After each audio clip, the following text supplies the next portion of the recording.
इस बदलते मौसम में ना हम माँओं की टेंशन बढ़ जाती है कि हमारे घर के जो बच्चे हैं, सदस्य हैं, बड़े बुजुर्ग हैं, उन्हें हम स्वस्थ कैसे रखें, उन्हें सर्दी खांसी से दूर कैसे रखें। तो जी हाँ, उसी का यहाँ पे मैं सबसे बेस्ट तरीका मैंने निकाला है। यहाँ पे हम बनाएंगे आंवले का च्यवनप्राश, जो हम मार्केट से लेके आते हैं उससे कई गुना हम इसे हेल्दी तरीके से घर पर बनाएंगे। तो यहाँ पे मैंने आधा किलो आंवला ले लिया है और इसे अच्छे से धोकर साफ कर लिया है। आंवला के गुणों के बारे में तो आप सभी को पता ही है।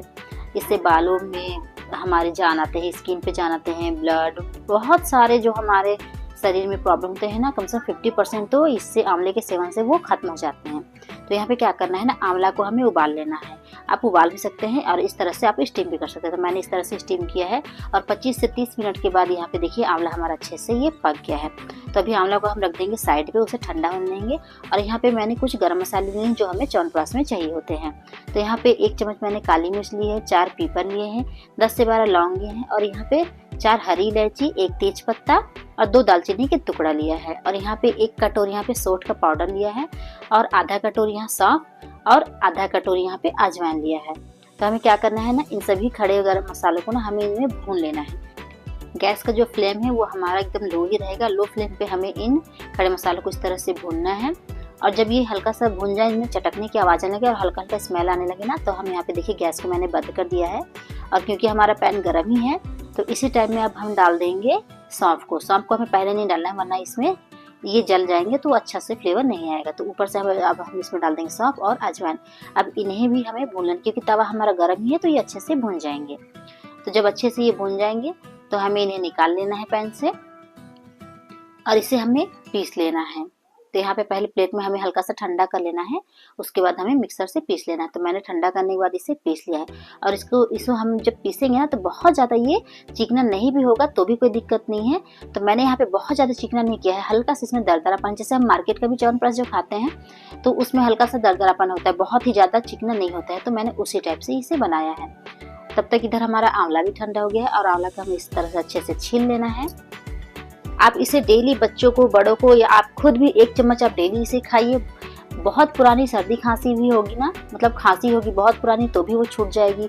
और आप बहुत ज़्यादा आपकी इम्यून को वो बूस्ट करेगा ये च्यवनप्राश। तो आप इसे ज़रूर खाएं और बच्चों को भी खिलाएं, इस बदलते मौसम में तो बहुत ज़रूरी है। तो यहाँ पे आंवला को देखिए मैंने पीस लिया। तो मेरा जार जो छोटा था इसलिए मैंने यहाँ पे 2 राउंड में इसे पीसा है। और इसे बनाना भी बहुत ईजी है और बहुत जल्दी ये बन जाता है।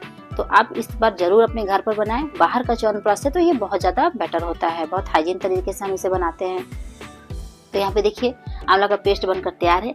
और यहाँ पे पैन में हमें एकदम शुद्ध देसी घी लेना है। तो आप चाहें तो सरसों तेल से ही बना सकते हैं, लेकिन बहुत लंबे समय के बाद ना उसमें तेल का स्मेल आने लगता है और घी से ये प्रॉब्लम नहीं होती है। तो यहाँ पे क्या करना है, घी में अच्छे से इस आंवले के पेस्ट को हमें भूनना है। देखिएगा कुछ ही देर में ये घी और आंवला बहुत अच्छे से मिल जाएंगे आपस में। तो 2 मिनट यहाँ पे गैस का फ्लेम हमारा धीमा ही रहेगा और 2 मिनट तक हमें इसे अच्छे से भून लेना है घी के साथ आंवला के पेस्ट को। 2 मिनट हो जाने के बाद यहाँ पे मैंने 500 ग्राम आंवला लिया है, तो यहाँ पे 300 ग्राम मैंने गुड़ लिया है। तो गुड़ की क्वांटिटी आप हल्का सा कम या ज़्यादा अपने अकॉर्डिंग कर सकते हैं।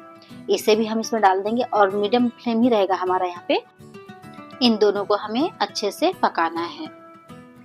तो इस तरह से आप चलाते ही रहिएगा, छोड़िएगा नहीं, वरना ये नीचे से जलने लगेंगे। इसीलिए जहाँ तक कोशिश करिएगा कि नॉन स्टिक पैन का ही इस्तेमाल आप करें। तो देखिए चलाते चलाते अच्छे से ये मिक्स हो गए हैं और 2 से 3 मिनट हो गया है। तो इस टाइम में ना हमें क्या करना है, जो हमने सौंठ का पाउडर था, और सौंठ को मैंने क्या किया है ना, पहले मैंने उसे गर्म पैन पे भून लिया था, उसके बाद मैंने उसका पाउडर बनाया है। तो यहाँ पे जो सौंठ है उसे इस तरह से हम डाल देंगे और यहाँ पे जो मसाले का हमने भुना था, जो पीसा था, उसे हम डाल देंगे। अब इन सभी को आपस में अच्छे से मिक्स कर लेंगे। यहाँ पे मैं सिर्फ 1 सप्ताह के लिए बना रही हूँ। ये हमारे यहाँ तो 2 से 3 दिन में ही खत्म हो जाना है, क्योंकि बहुत ज़्यादा ये टेस्टी बन लगता है ना, तो बच्चे भी बहुत चाव से खा लेते हैं इसे। तो इस तरह से चलाते हुए बहुत ज़्यादा समय नहीं लगना है, क्योंकि मसाले भी हमारे जो भुने हुए हैं। तो इस तरह से देखिए जब ये पूरा जो बैटर है ना आंवला और ये मसालों का, तो पैन छोड़ने लगेगा। तो उस टाइम तक हमें इसे पकाना। तो यहाँ पे देखिए बहुत अच्छी स्मेल आने लगी है इससे। तो ये हमारा च्यवनप्राश लगभग बनकर तैयार हो गया है। अभी इसमें हम क्या करेंगे ना, जायफल मैं इसमें डालूंगी। अगर आप चाहें तो डालें, वरना आप इसे स्किप भी कर सकते हैं। तो यहाँ पे मैंने जायफल भी घिस कर डाल दिया है। और जायफल डालने के बाद हमें कुछ सेकंड तक इसे और कुक होने देना है। इस तरह आपस में अच्छे से मिक्स कर लेंगे और इसे आप डेली खाइए और सर्दियों में एकदम तंदुरुस्त रहिए।